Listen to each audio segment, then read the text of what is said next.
ഭാരതത്തിലെ ഏറ്റവും ഉയരമുള്ള ധന്വന്തരി ശില്പം തൃശൂരിൽ അനാച്ഛാദനം ചെയ്തു. 24 അടി ഉയരമുള്ള ശില്പം നെല്ലുവായി ധന്വന്തരി ആയുർവേദ ഭവൻ ആശുപത്രിയിലാണ് സ്ഥാപിച്ചത്. ബിജു എളവള്ളിയാണ് ശില്പി.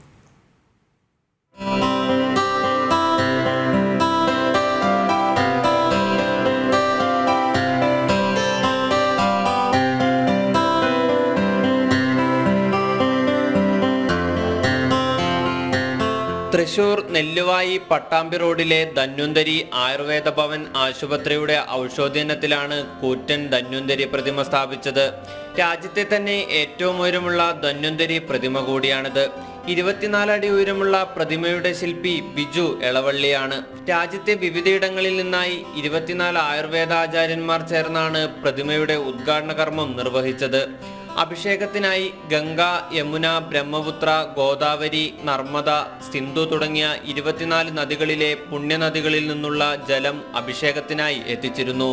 ആയുർവേദത്തിലും സാംഖ്യശാസ്ത്രത്തിലും പ്രതിപാദിക്കുന്ന പ്രപഞ്ചത്തിന്റെ 24 തത്വങ്ങളെയും ശരീരത്തിനാധാരമായ 24 തത്വങ്ങളെയും പ്രതിനിധാനം ചെയ്താണ് പ്രതിമയ്ക്ക് 24 അടി ഉയരം നൽകിയിരിക്കുന്നത്. പ്രതിമയ്ക്ക് മുൻപിലായി അതത് സംസ്ഥാനങ്ങളിൽ നിന്നുള്ള മണ്ണുപയോഗിച്ച് ഇന്ത്യയുടെ ഭൂപടവും തയ്യാറാക്കിയിട്ടുണ്ട്. ഉദ്ഘാടനത്തോടനുബന്ധിച്ച് ഗുരുശിഷ്യ സംഗമവും നടന്നു. ജനം, തൃശൂർ.